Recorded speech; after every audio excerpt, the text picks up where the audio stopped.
Alrighty, let's get back to business. The science of rockets. You are going to be building your own small version of a rocket, cheap and easy, like we've talked about in class. But I wanted to give you a little bit of background on rockets so you understood a little bit where they were coming from. And so hopefully that will help you understand how they work.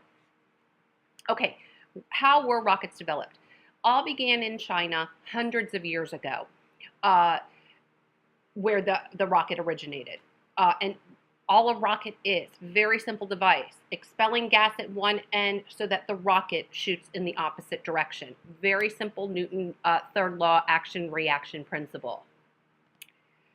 Now, in the 1100s, China would coat arrows with flammable powder, that were shot with bows. In 1200, gunpowder was used. In the War of 1812, Great Britain used rockets against the United States. Hence, the rocket's red glare, the bombs bursting in air. Hopefully that sounds familiar to you. And of course, that brings us more now to the development of the modern rocket. In the early 1900s, Tsiolkovsky proposed designs for how rockets work. Of course, in the early 1900s as well, Goddard, who is the father of rocketry, built rockets to test his designs. And then in at the end of World War II, the Germans brought their rocket knowledge over to the United States and helped us develop rocketry for the United States. Of course, all of that was based off of the V2s. So how does a rocket work? Again, pretty simple principle. The rocket moves forward when gases shooting out the back push it in the opposite direction. Again, action-reaction. Newton's law. For every force or action, there is an equal and opposite force or reaction. So the reaction force that propels a rocket forward is called thrust. Now, of course, that thrust depends on the mass and the speed of the rocket. The greater the thrust, the greater velocity that rocket will have. Okay, so we've got a couple different types of fuels that we can use on rocket. Solid fuel rockets. Not used a lot. Oxygen is mixed with fuel, usually something dry and explosive. You ignite it from a distance, and once it is lit, you got to let it all burn until it's gone. So there's not a lot of control there. We have the liquid-fueled rockets. Oxygen and the fuel are stored separately, and so we have a lot of control over how much oxygen and fuel mix we allow to come together. And so we can really control those rockets. Of course, more recently, we've been learning about ion rockets, which expel gas-charged particles. Those are very efficient. And if you recall, we talked about the possibility of using those to shift asteroids in space.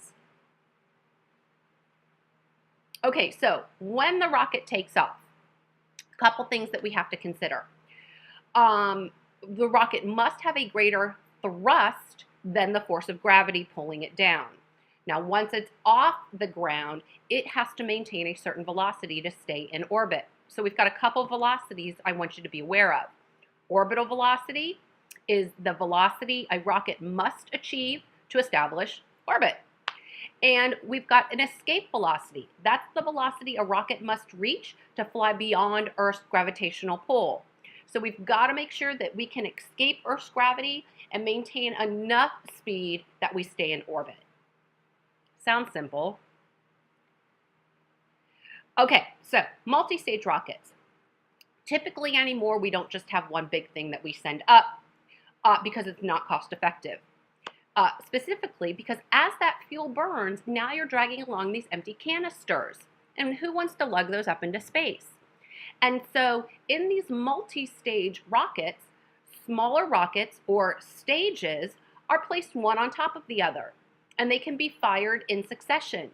So as each stage of that rocket gets used, then we can release it and it would drop back down to Earth. Much more advantageous.